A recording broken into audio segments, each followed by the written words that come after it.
Hi. I've noticed that this new development with language like safe spaces, for instance, and trigger warnings has taken on a different kind of jargon than previous revolutionary movements. It's really therapeutic, and it's operating on an emotional level. And it seems to be resonating with kids even at the high school and elementary level. I try to talk to my nieces and nephews. It's really evident. There doesn't seem to be a foothold for a logical conversation to happen because emotions seem to completely fill the void. You seem to agree with that. So Totally. what do you think is creating that environment? Because where I'm seeing it, it's a very difficult thing to even have a conversation. Yeah. I mean, what's creating the environment of feelings is basically that we're the most prosperous nation in the history of humanity.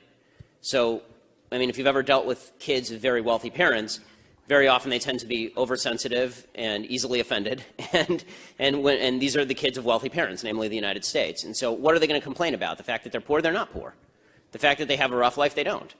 So what exactly is going to be their world-beating change? And there's nothing more empowering to these kids than saying the change that you seek is about you. Right? It's not even about the society at large. It's about you. Because your feelings are now our gauge of success or failure as a society. I mean, that's a pretty empowering message. I mean, it's almost a bizarre leftist incarnation of Walt Whitman's I Contain Multitudes. You know, what happens to me is what happens to all of society. My feelings matter than anything else more than anything else in the universe. Which is why, by the way, when you do argue with kids who are into this sort of stuff, it is imperative to actually use emotional argument. You know, logic does not work. And that doesn't mean that you have to make false arguments, but you can say you're being a fascist little, right? And that's okay, because the reality is they are being fascist little.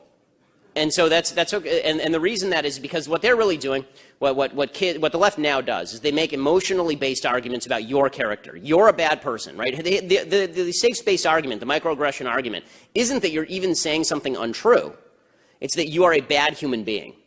And the only way to defeat you're a bad human being in an argument is to say, no, actually, you're a bad human being for suggesting that I'm a bad human being without evidence. Only a jerk does that. Right? And then once we get beyond the character arguments, then we can argue about logic. But if it's going to be character arguments all the way to the well, then there's no way to beat a character argument with a logical argument. Mitt Romney discovered this in 2012. Right? You cannot make a logical argument and win people over while your opponent is saying that you kill people of cancer. Right? I mean, which was the actual argument against Mitt Romney. He fired people so that later their wives would die of cancer. This is the Obama campaign, and Mitt Romney's campaign was that guy's incompetent. Okay, that's not. So who are you going to vote for? The guy who kills people of cancer with his magic Wall Street powers, or the guy who's mildly incompetent? Right? So character arguments do matter, and this is why I encourage conservatives to see the world as it is, not as we wish it to be. Logical arguments are not going to defeat the safe space microaggression mentality. The only thing that defeats that is showing these kids that what they are doing is actually immoral. It's not just ineffective, it's not just counterproductive, it's immoral. It is immoral to call the police if someone hurts your feelings. It makes you a bad human being if you call the police because somebody hurt your feelings. It makes you a fascist thug who wants to use a gun against someone. And when you speak to them like that, at least you can embarrass them enough for just a moment that maybe there's a gap.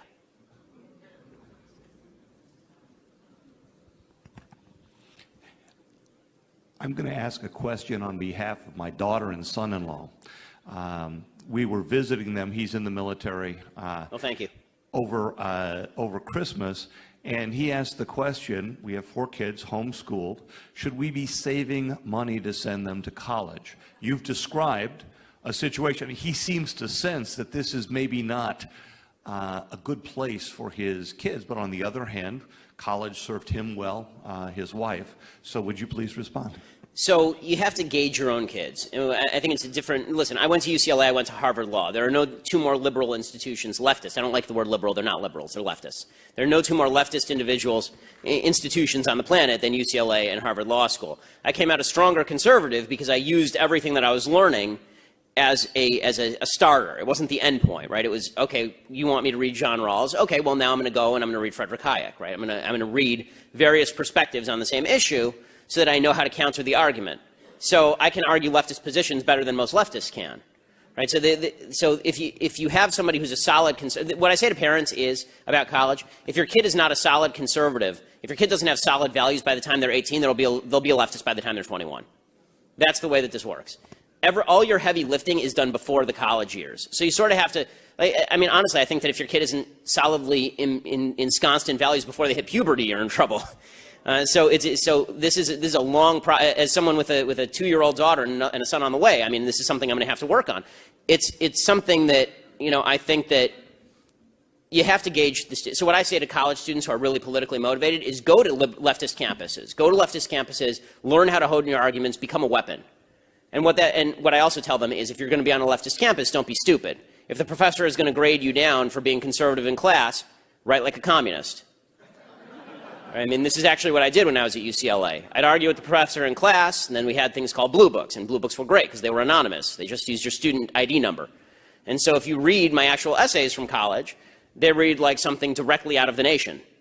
And if you know, and obviously that's not what I think, but that's how you get to graduate summa cum laude at UCLA, go to Harvard Law School, and then use all their degrees against them. So